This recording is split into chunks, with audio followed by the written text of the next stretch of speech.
반갑습니다, 여러분. 경채TV입니다. 벌써 5시가 되어가네요. 하루에도 아침, 낮, 저녁, 밤이 있죠. 1년에는 봄, 여름, 가을, 겨울, 추나 추동이 있습니다. 그리고 우주에도 우주의 봄, 여름, 가을, 겨울이라는 원형 이정이 있습니다. 지금의 현재를 살아가고 있는 나는 과거가 있었기에 지금의 나가 있고 미래가 있는 것입니다. 과거의 생이 있었기 때문에 지금의 현생을 살고 있고 앞으로의 미래, 후생을 또 살아나가겠죠. 그래서 우리는 이전에 살았던 삶을 전생, 전전생이라고 얘기를 하는데 지금 우리가 살아가는 삶의 유형들을 보면 다 제각각입니다. 특히나 육체적으로 고통을 호소하는 분들이 계시고 또 심적으로, 정신적으로 문제가 있는 분들, 또 물질적으로 고통을 겪는 분들, 다양한 부류가 있습니다.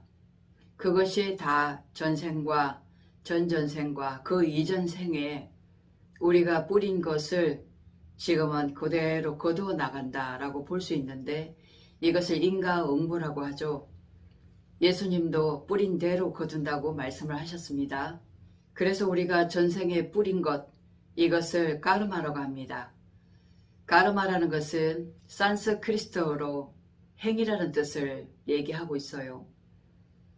그동안 내가 살아왔던 삶에 있어서 어떠한 행위를 했느냐에 따라서 전생에 우리가 뿌린 것을 그대로 지금 돌려받고 살아가고 있는 것입니다. 그래서 까르마 종류에는 육체적인 카르마가 있어요. 눈에는 눈, 이에는 이라고 얘기했죠.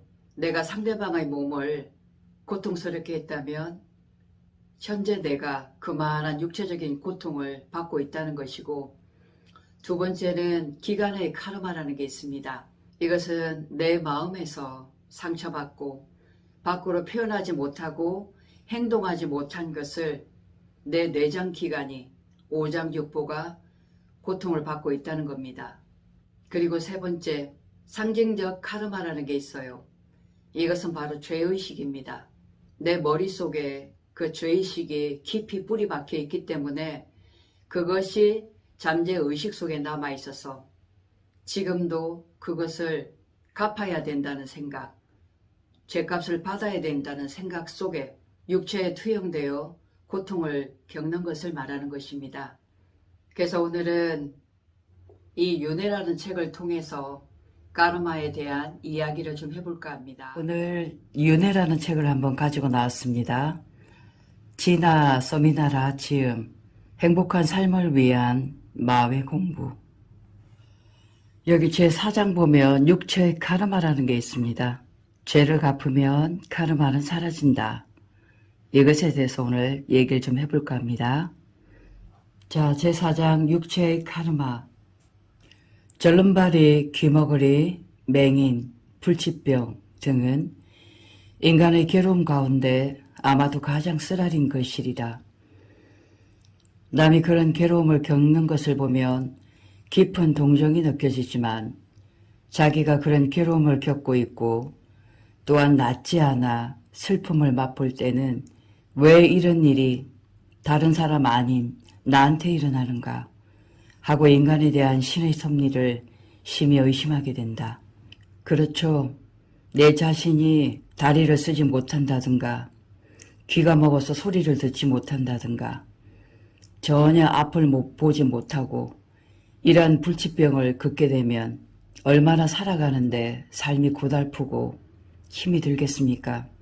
멀리서 지켜보는 상대방도 그 사람을 바라볼 때는 측은지심도 생기고 가여운 마음도 드는데 그것을 당하는 본인 스스로는 평생을 살아감에 있어서 육체의 불편함이나 괴로움을 얼마나 힘들게 겪고 나가겠습니까?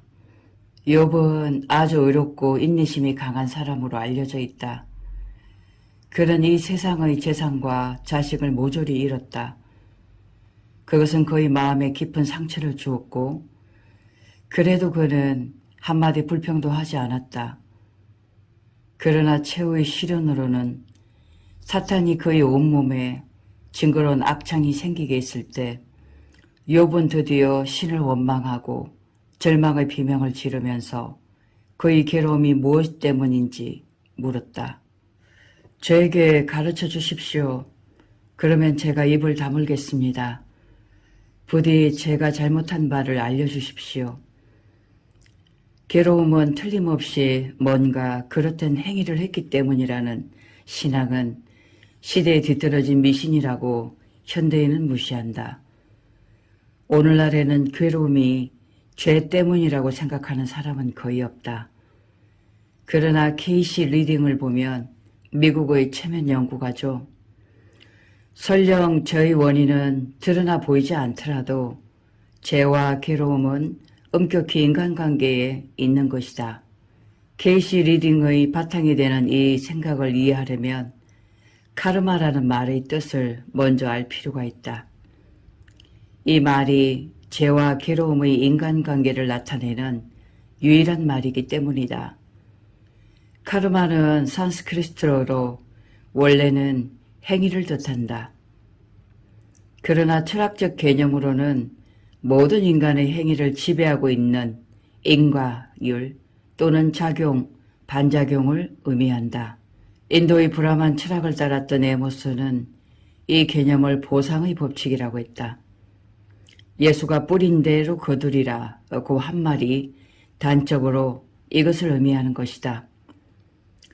뉴턴의 운동의 제3법칙, 모든 작용에는 그와 동등한 반작용이 따른다.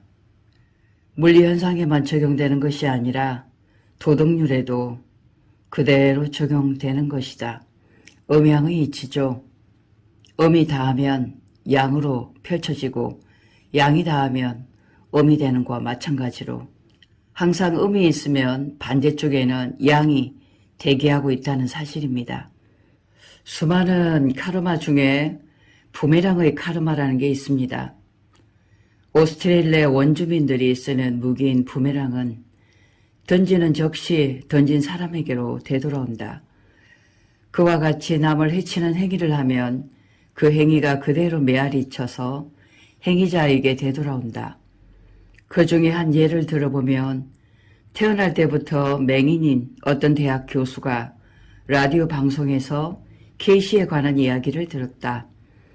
그는 케이시에게 피지컬 리딩을 의뢰했고 리딩이 지시한 대로 마사지, 전기치료법, 식이요법 등 종합치료를 한 결과 몸이 건강해지고 시력도 현저히 회복되었다. 의학적으로는 전혀 방법이 없었지만 3개월이 지나자 왼쪽 눈 시력이 10% 정도 회복된 것이다. 라이프 리딩은 이 사람의 4번에 걸친 과거생을 말하고 있다. 가장 가까운 전생이 남북전제 시대의 미국, 그 전인 십자군 시대의 프랑스, 그 전은 기원전 1000년 무렵의 페르시아, 그 전은 침몰 직전의 아틀란티스라고 했다.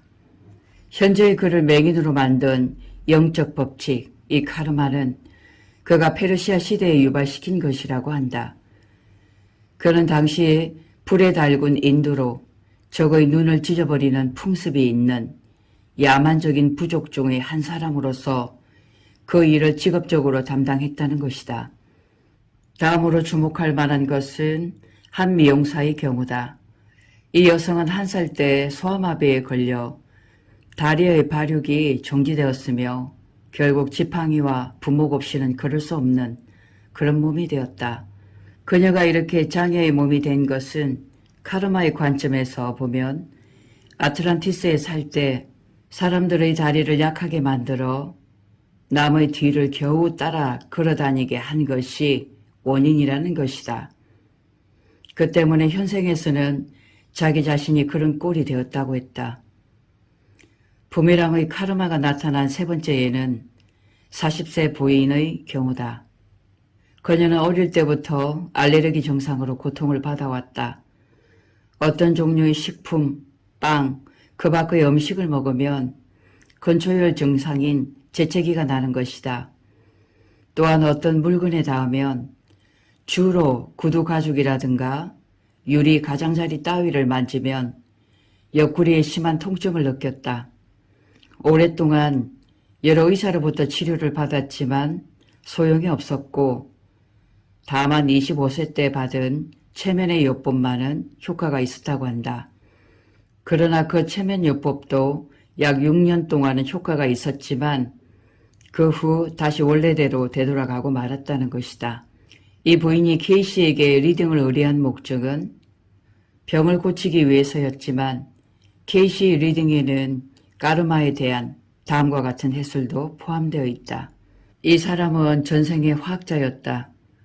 그때 어떤 물질을 써서 남에게 가려움증이 일어나게 했다.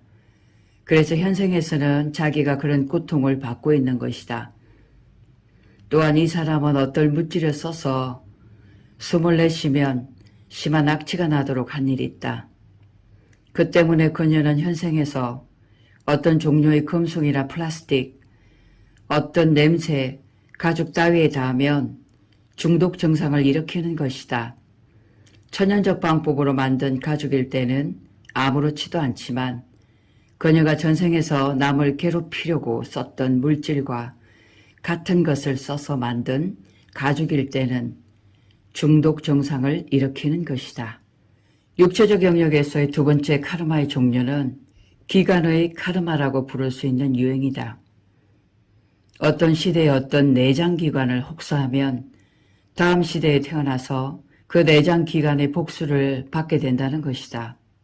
그런 유형 카르마는 어릴 때부터 위가 약해서 고민하는 35세의 한 남성에게 볼 수 있다. 그는 항상 일정한 음식 외에 먹을 수가 없었다. 그리고 그 음식을 오래오래 씹어 먹어야 했다. 이런 과민성 때문에 그런 사람들과 잘 어울릴 수도 없었고 생활에서 여러 가지 불편을 참아내야 하는 것이다. K씨에 따르면 그는 전생에 엄청난 대식가였다. 페르시아 왕실의 전이었던 전생에서도 그는 왕궁에서 사치스러운 요리를 무절제하게 즐겼다. 폭음, 폭식, 이러한 심리적인 죄를 저지른 것이다. 그런 균형을 잃은 버릇은 어떤 방법이라든 고쳐야 할 필요가 있다. 그리하여 그는 현생에서 태어날 때부터 소화기관이 약하다는 이유로 절제를 하도록 강요되고 있는 것이다.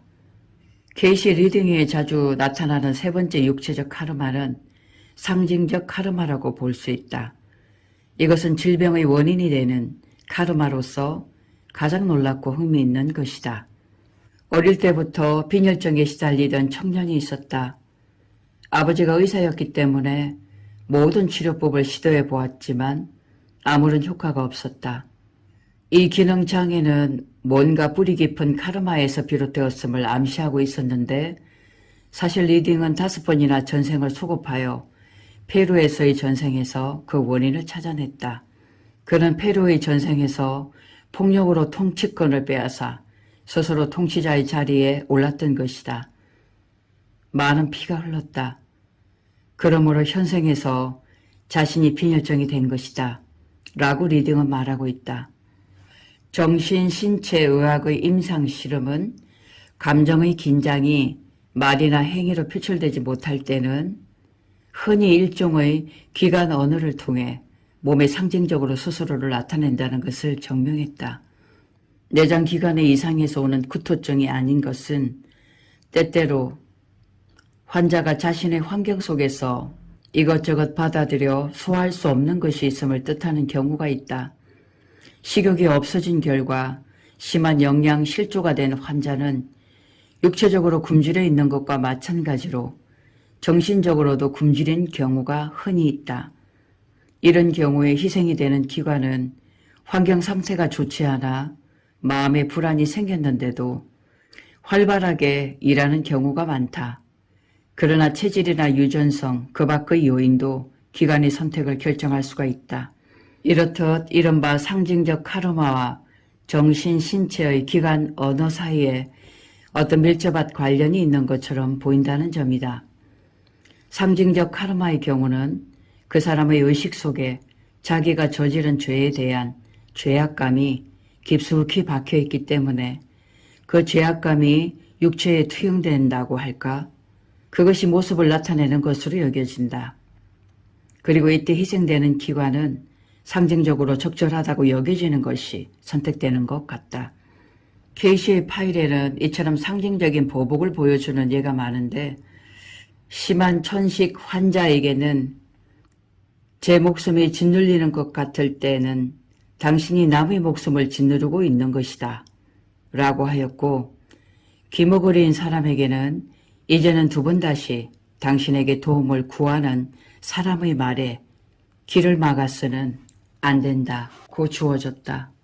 어떤 척수염 환자는 이 사람은 남을 방해했기 때문에 지금 자기 자신이 그런 꼴을 당하고 있는 것이다. 진행성 근육 위축증에 걸린 환자는 이런 말을 들었다. 이것은 단순히 하지의 신경이나 근육이 오그라든 것이 아니다. 이것은 전생에서 당신이 자기와 남의 생활 속에서 만들어냈던 결과이다.